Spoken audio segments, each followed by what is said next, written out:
can you present yourself also, because of just where are you coming from, just to have for the audience here? I know that everybody knows you, but it's better.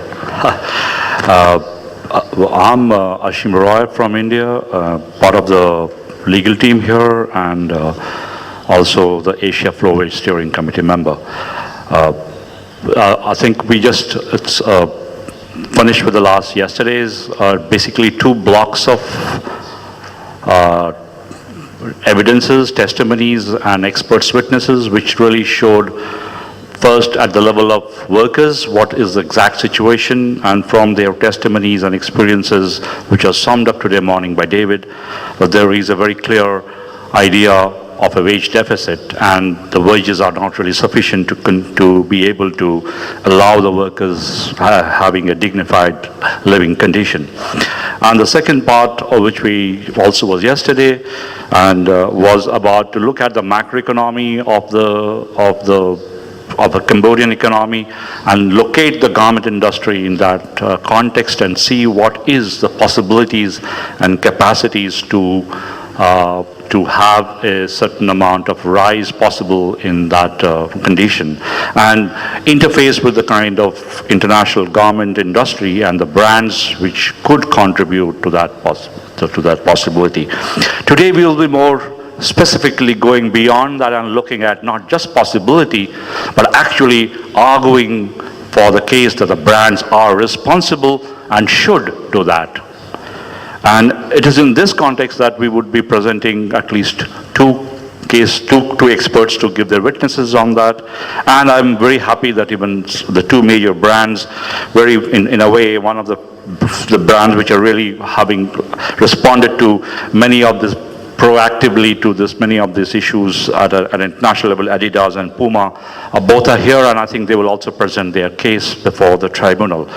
So we will have today 4 expert testimony, 2 expert testimony and 2 brands representative making their case, and then we will try to sum up the argument and to show that what is possible and what is feasible. So I'll call upon now Christopher Riddselius, who is from the Clean Clothes Campaign, Swedish chapter, Sweden's chapter, and is a coalition that is really responsible for PHNOM and has been tracking and monitoring, and because PHNOM is headquartered there, also being able to deal with that in a day-to-day practice, and so will give his experience and his testimony as to what is the possibility in one such brand, and he will take the PHNOM's purchasing practice as one of the examples and testify on that. Yeah, Christopher.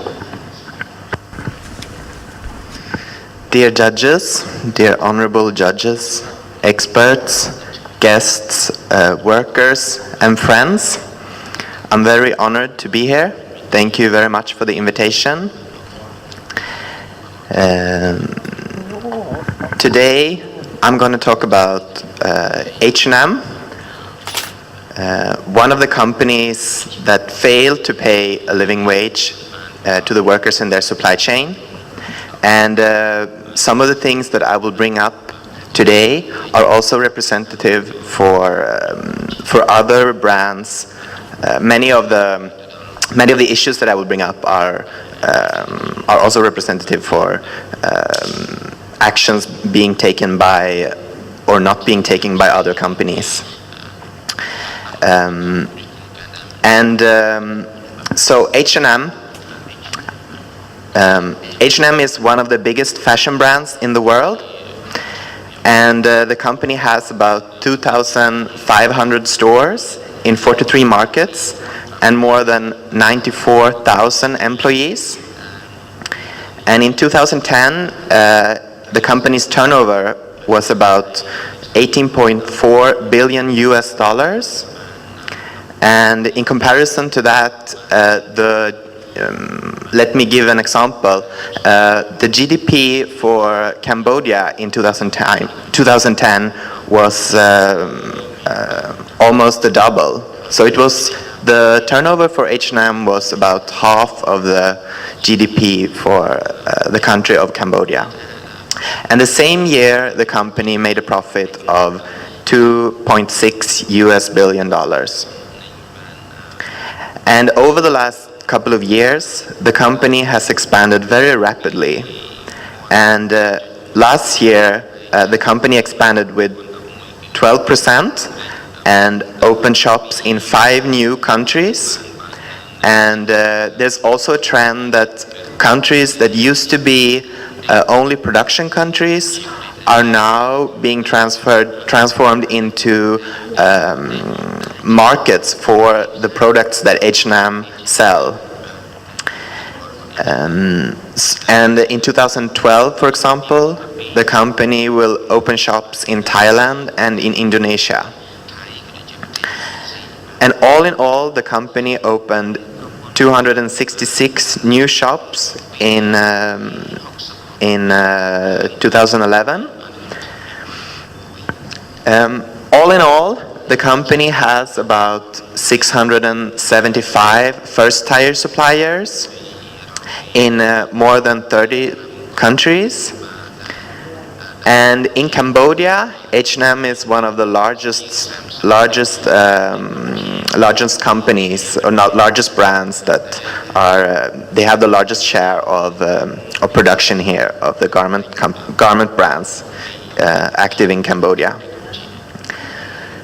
And now I'm going to go more into detail of some examples relating to wage issues in terms of H&M.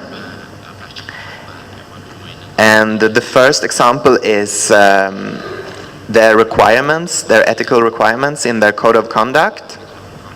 H&M does not have living wage as a requirement in their code of conduct. The minimum requirement that they have, as they state, is that employers should pay at least the statutory minimum wage, the prevailing industry wage, or the wage negotiated in a collective agreement, whichever is higher. And the company communicates that they think that wages for standard working hours should meet the basic needs for workers, and that their duty is to ensure that the standards that I just mentioned for freedom of association and wages, or related to freedom of association and wages, should define these needs. But this is problematic because legal minimum wages often fail to protect workers and their dependents in low-wage occupations. And the same is true for prevailing wages, which in the garment industry may be higher than the legal minimum wage, but usually still fall short for living wage based on local standards. And the Clean Clothes campaign believes that a living wage is the cornerstone of decent working conditions. That means a living wage must be an inherent and inextricable core element of any truly sustainable corporate accountability framework of any company. And no company can claim to work seriously on corporate social responsibility as long as wages fail to meet the basic needs of workers and their families. And in terms of freedom of association, H&M have made little commitment beyond auditing freedom of association. And the company communicates that sustainable wages are best delivered through mature industrial relations, and that sustainable wage development is achieved by negotiations in good faith between employer and employees' organizations. And it's positive that H&M has this view on freedom of association, but so far very little has been shown, or very little commitment beyond auditing has been done. And auditing in itself will not solve problem. It will only register problems. And the Clean Clothes campaign believes that buyers can promote freedom of association in many different ways. For example, through access agreements, so that trade unions can access work sites, preferential orders, of unionized factories, right to unionize guarantees that can go with contracts for the workers, saying that workers will not be fired, or there will not be represalias against workers that are unionized. Another example would be trainings on freedom of association for management and workers. So those were some of the examples why how we think that H&M and other companies can work on freedom of association. My next example is the pilot project that H&M is doing called the Fair Wage. And this is a new project that H&M is doing. It's a mapping project that they started last year within the Fair Wage Network. It's a wage mapping project. And it's being carried out by Fair Labor Association and Daniel Boghard-Whitehead of the ILO. And the project includes 200 suppliers in 4 of H&M's production countries. The project includes Bangladesh, India, China, and Cambodia. And these 200 suppliers, they represent more than half of H&M's total production. However, this mapping project is not binding, and it's not concrete what exactly this fair wage concept consists of and what it will mean in activities for the brand. But H&M said in the dialogue with us that our aim, or that H&M's aim and ambition is to create a sustainable solution where factories support a regular wage negotiation with full transparency to their workers on how wages are calculated and what the wages are based on. H&M believe that this will lead to a sustainable solution for all involved, creating better wages for workers and better stability for factories. And the brand, H&M, they expect to have the first part of this project finalized in April 2012.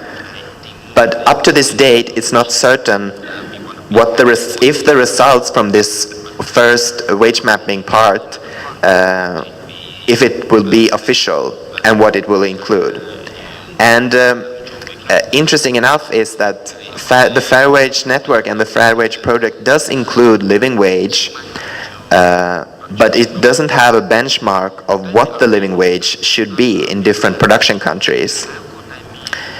And in the dialogue that we had with H&M, they said that some of the things that they had been taking into account when deciding which suppliers to include was the size of the factories and the production type that of the products that were produced at the different suppliers. However, they did not take into account if to what extent the workers were unionized at the different factories that were selected. So that was not a parameter that they used for this, for choosing the suppliers in the project. My next example is the sourcing practices of H&M. H&M, they exercise a lot of influence on how production is organized throughout their global supply chain. And because global buyers, they set prices, they select their suppliers, and they set delivery times for orders. And many of these practices might have a negative impact on working conditions and wages. And the constant pressure from global buyers, like H&M, for example, to reduce costs, contribute to trends towards lower wages, towards wage violations, abuses by management, and long working days for workers. H&M, they claim to have long-term relationships with suppliers, or at least to build up long-term relationships with suppliers. That includes benefits such as long-term order planning and stable orders over time. But at the same time, the company also says that they have to follow the demand of the fast fashion industry, and therefore sometimes have to change their orders. And after every revision of their suppliers, when they do their audits, the suppliers are also graded to what extent they live up to the requirements in H&M's Code of Conduct. And this grade later affects how the company decides how to source. And since December 2010, H&M has a new grading system, which is still under development. And the criteria, the ethical criteria that H&M requires, both ethical and environmental, is graded on a scale between 1 and 100. And the internal data from the different audits is connected to this system. But in the dialogue with Clean Clothes Campaign, H&M said that in the long run, the company will be able to measure to what extent orders are placed according to if wages are possibly higher at certain suppliers, and that they could promote those suppliers and put preferential orders at those suppliers. However, today they are not using, or they have not included this in the grading system. So this grading system is still under development and it's still not proactive. And they do not map if wages are higher at certain suppliers. They only have minimum wage as a requirement. My next example is how H&M negotiate the prices with their suppliers. And in our dialogue with H&M, they said that they do not break down the labor costs when the company negotiates the prices with the factory management on factory level. But they said that prices on similar products are compared from year to year, and that no space is given for wage increases above a minimum wage levels in the negotiation with the suppliers. And we also asked if the company has increased prices for the consumers in order for the workers to get higher wages. And they said that this was not the case. But at the same time, in 2010 and 2011, the CEO of H&M said that when the cotton prices rose, they said that this price would not affect consumers, that the prices of their goods would not be higher just because the cotton prices would be higher. So how come they can't work on wages and increase the wages for the suppliers in their supply chain? Clean Clothes Campaign believes that H&M should create clear incentives for their purchasing department as well as for suppliers to achieve a living wage, and make the payment of a living wage with a floor wage as a minimum benchmark a key criterion when selecting suppliers, along with price, quality indicators, and time.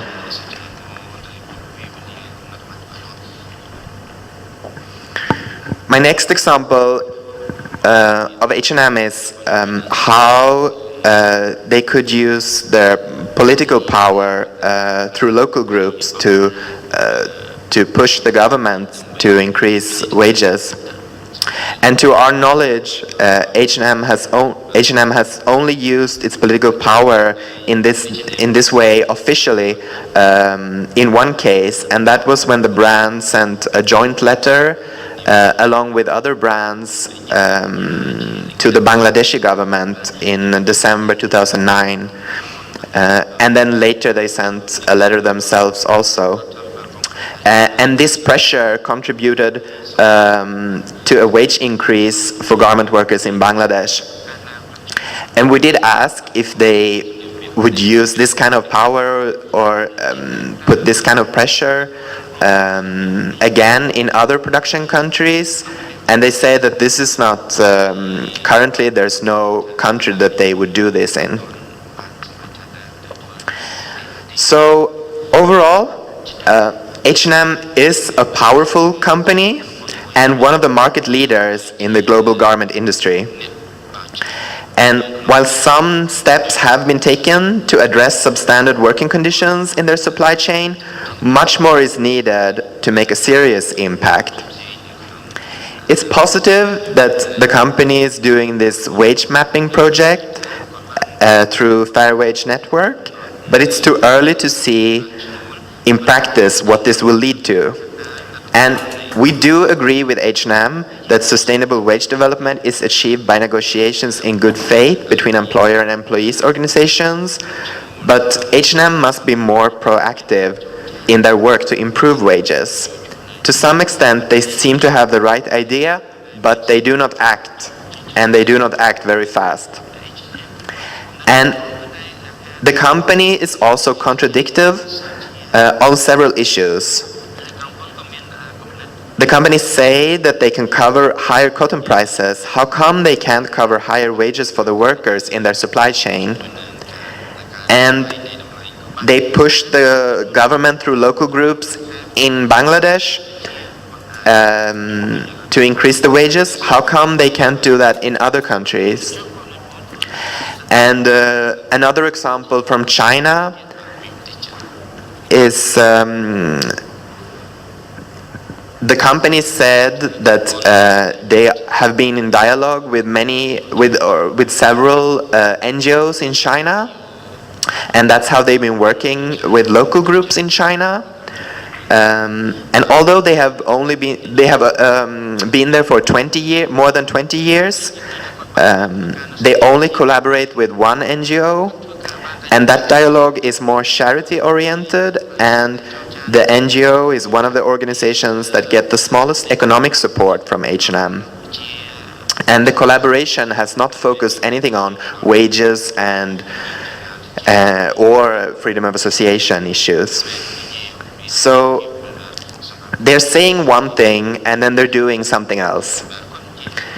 And my question, or the issue that, or the topic that I was asked to do this presentation on was if a company like H&M has the possibility of paying a living wage, and I think H&M has that possibility. It would be possible for them to pay a living wage or to proactively work on and push their suppliers to pay a living wage. They could do that either through the Asia Floor Wage, in collaboration with the Asia Floor Wage, or through the Fair Wage Network project that they're working on. But the Fair Wage Network, it's too early to say if that concept that includes aspects of living wage, what it actually means. I think, Clean Clothes Campaign think that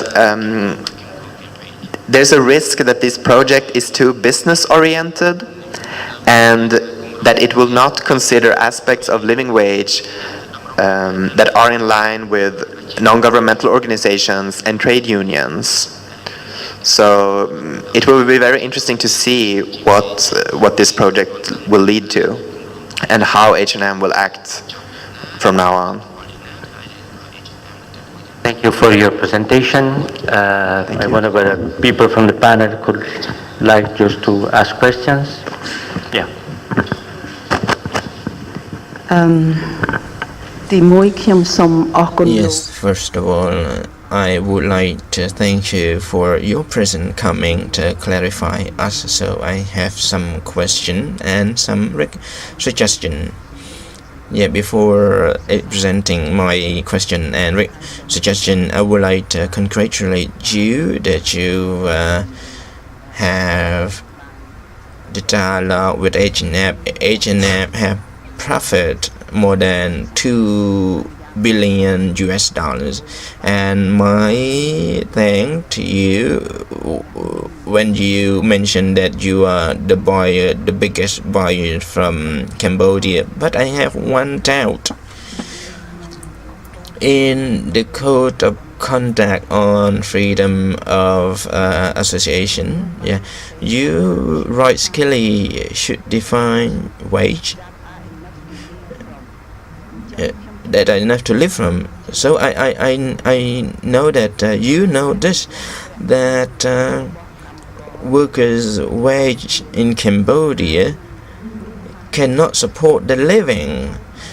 Therefore, in your code of conduct, I would like to ask, because you have pushed successfully the Bangladeshi government, so why? You ask, you have your own question, but I would like to reiterate that why in Cambodia, why H&M does not consider on the wages in Cambodia? This is my first question.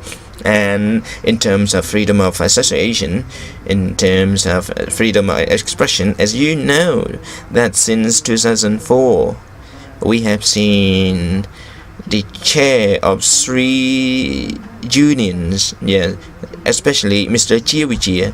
Mr. Chivichia has been killed unfairly. Starting from that, Mr. Gosvanet, Mr. Hoivati, 3 of them.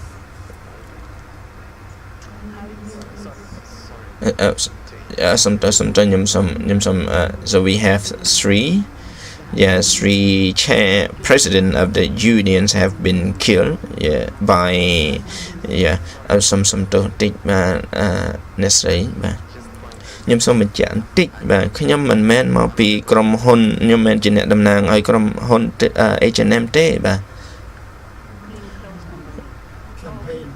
ក្រុមហ៊ុន Clean Clothes បាទសំណួររបស់ខ្ញុំសម្រាប់អ្នកតំណាងរបស់ H&M បាទ So I would like to ask whether you could push H&M to give more pressure on the Cambodian government to have further investigation and to exercise freedom of expression. This is one thing. And one more, you mentioned that your project, under your project, which project which you mentioned good fair wage project, it does not take into account unionized workers at different suppliers. So we would like that if you have influence, please push H&M to include this. If you heard yesterday that here we exercise fixed duration contract, which makes workers afraid of even talking to the union activists. So it seems in contradictory the project objective. So you're from Clean Clothes Campaign. So Clean Clothes Campaign must pay attention to these issues, as we heard yesterday, on working condition, on wages. As I mentioned earlier, because of the low wage, so it affects the workers' rights. Yeah, and if you check some of the comments from the workers, the dirty working place, smokes, Yeah, and the lack of calorie, the lack of quality food. We have 2,400 workers fainted.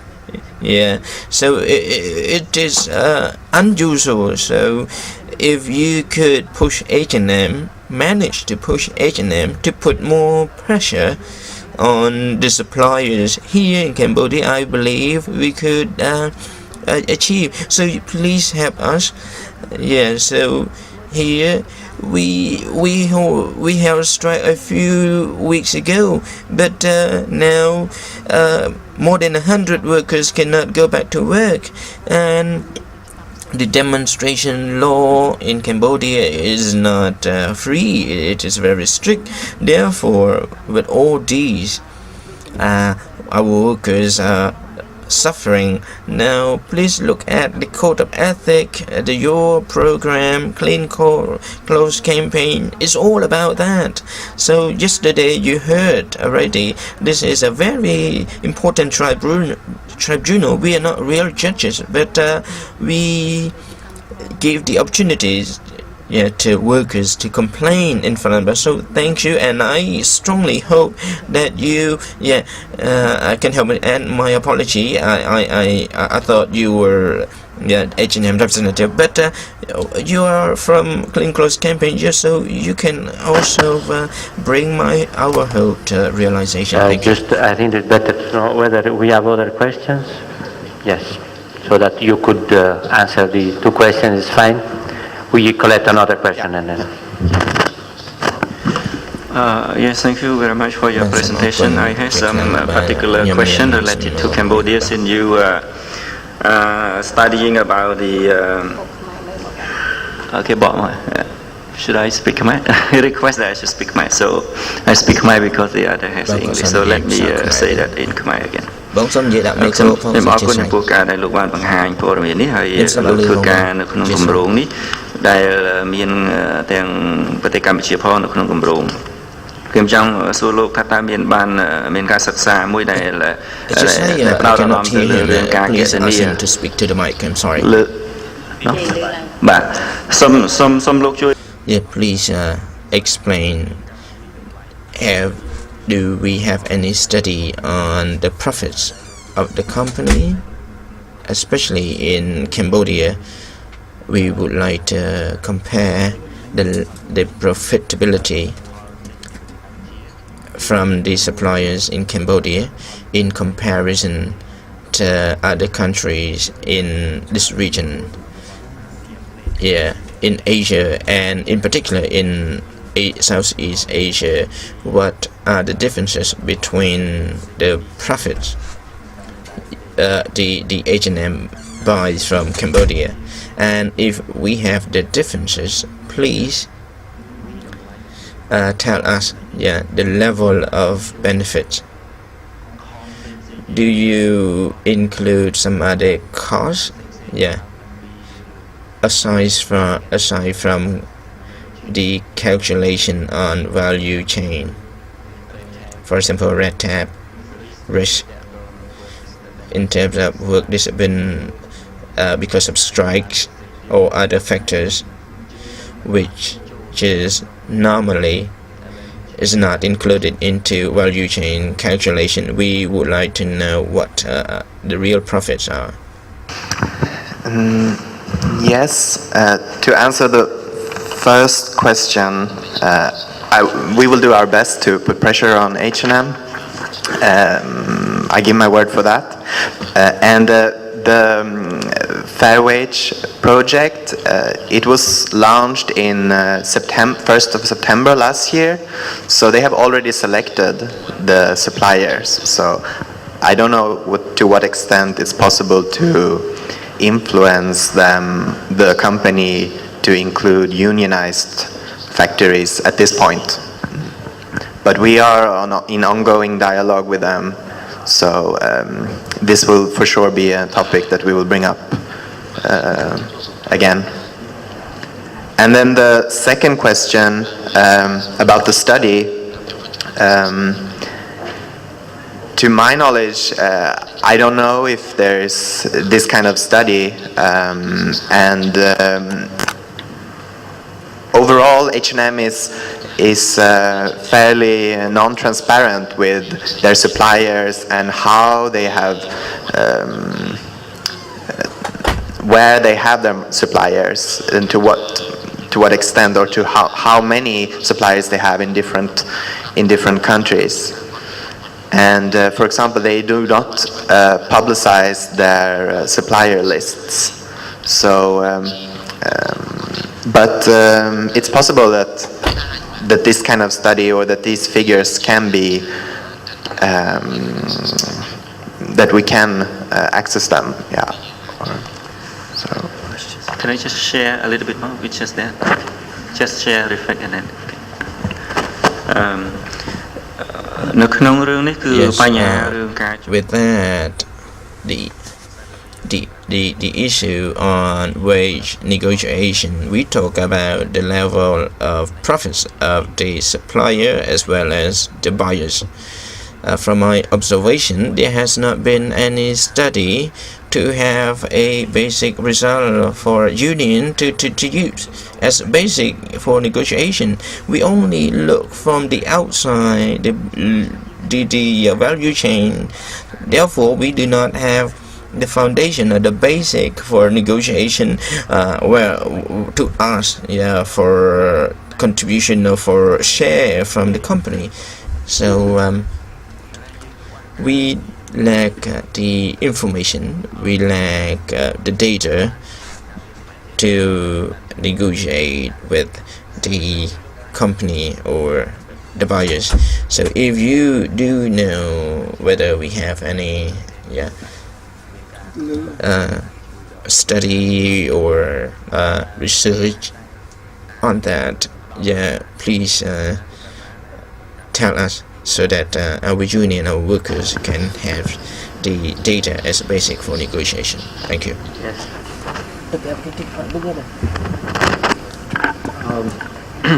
Thank you for your report, your presentation, and indeed the campaign. Seems very positive. I do have a couple of questions, three in fact. And actually, one is simply to get a further explanation of that last sentence in your report. I'd like you to explain a little bit more what you mean by what a living wage would be, etc. Second, profits. I can understand why your campaign and others speak about profits. I guess there's a kind of moral issue here, an old egalitarian issue, I suppose, that when a company makes so much money, it seems a little bit greedy, almost irreligious, I suppose, to hang on to all of that when others are living in such bad conditions. But profits are potentially a double-edged sword. This was recognized, actually, I've been waiting to try to work this in. In 1907, a judge in Australia made a judgment for a living wage for Australian workers, 1907. And the line that he took was that this shouldn't be based on profits, because profits can disappear in all sorts of ways, either through imaginative bookkeeping or simply a financial crisis. So if the criteria is companies that make lots of profits should pay okay, what do you say to them when they start losing money or not making so much profit? So that Mr. Justice Higgins, in declaring that there should be a living wage in 1907 in Australia, made it very clear that this was an issue that went beyond business aspects, as the way you put it in your paper. it is actually a moral, or indeed, as we sometimes talk about, a social welfare issue. Thirdly, I'm intrigued by the political aspect of your presentation, or the political pressure that you seem to advocate, and you indeed even ask for, at least impliedly ask for more. And again, I'd just like to hear your view on this, because I may be naive, and indeed it may be that's a good tactic. It's being realistic and pragmatic, but isn't it dangerous to invite powerful multinational companies, who, I mean, in Australia, they just refuse to pay taxes, so the government backs down and says, no, we won't tax you. I'm just wondering if you recognize, again, the double-edged nature of inviting large corporations, particularly if it's done privately, behind the scenes. And is there some way, perhaps, of minimizing the dangers, the negative aspects of political power? After all, political comes from polis, the community. In some sense, the corporation is not a part of the citizenry here, the polity, the society of Cambodia.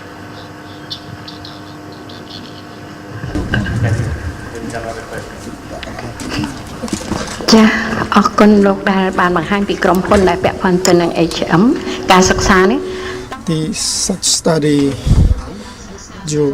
have you ever conducted study on the other companies, Adidas, Puma, whether those companies have any influence or any relations with the employers and employees of the factories located in Cambodia or not?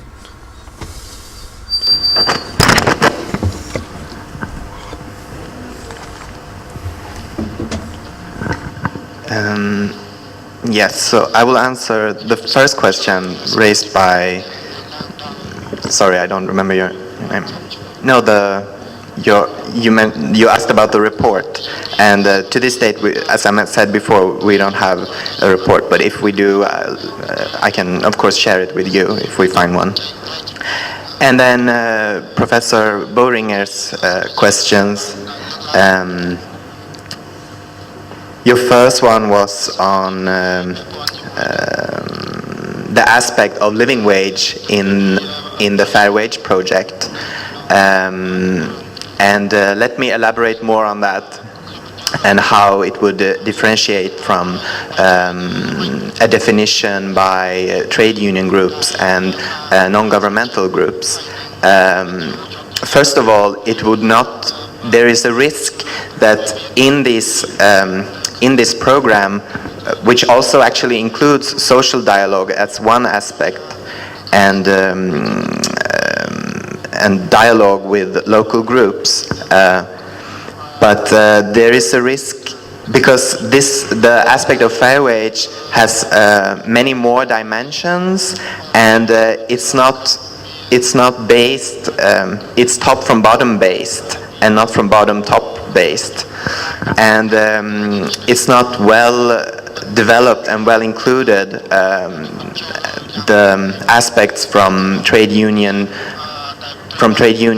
and non-governmental groups, and the benchmarks are not official yet. What kind of benchmarks for a living wage that would be used in the fair wage concept? So the calculations made by, for example, HF floor wage, we don't know if those are taking into account, or if the benchmarks will be far lower than those benchmarks.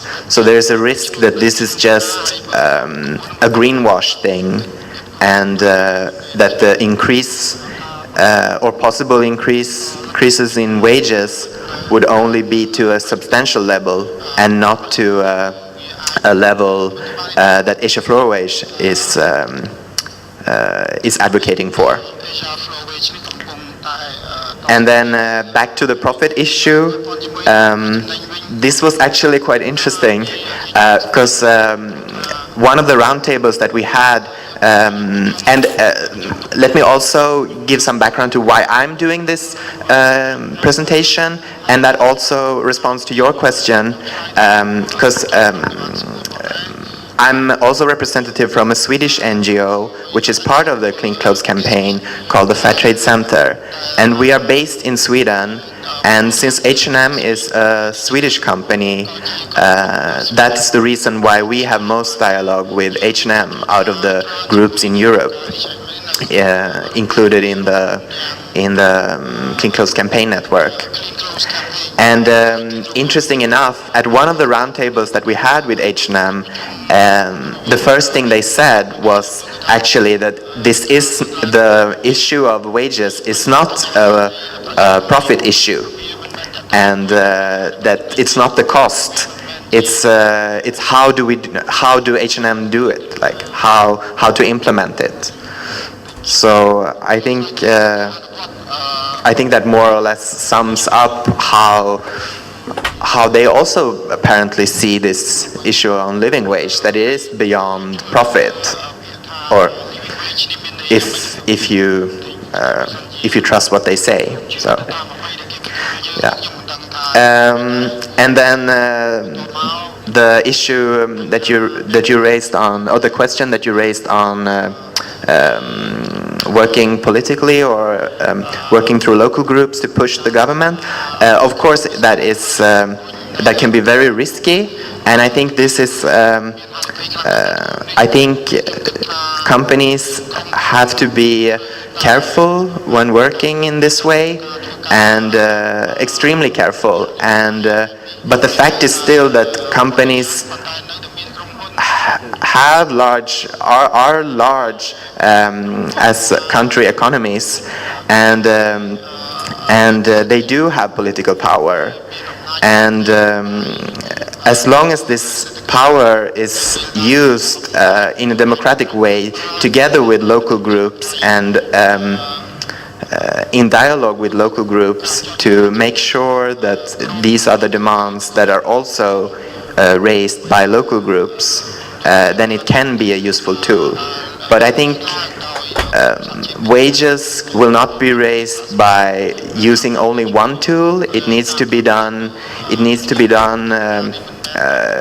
The work needs to be done in many different ways at the same time. So pushing government or affecting decisions made by the government, it could be one way to influence the wage levels and wage structures. My apology, the last question very short. Clean Clothes campaign, your Clean Clothes campaign, you began your work December 2010, is that right? And you give the score grade 1 to grade 100. Have you done your research in Cambodia? If not, when are you going to conduct your research in Cambodia? The Clean Clothes campaign started in the late 80s, as far as I know, and in Sweden the Clean Clothes campaign started in 2002. But you said that in Cambodia in 2010. Sorry? You said in your report that it started December 2010. No, that was the sourcing. It's a sourcing tool that H&M is using, that they started to use, that they developed a new tool that they started to use in December 2010. Oh. So far, I'm not sure if Clean Clothes campaign has done studies specifically on Cambodia. I think some of the studies have included Cambodia, but not entirely on Cambodia. But that's possible that it will be done in the future.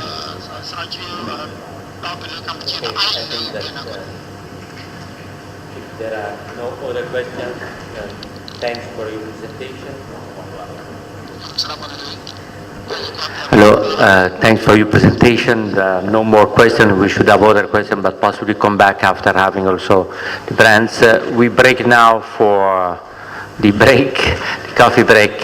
Be back possibly here in 15 minutes because then we have 3 presentations for the second part of the morning.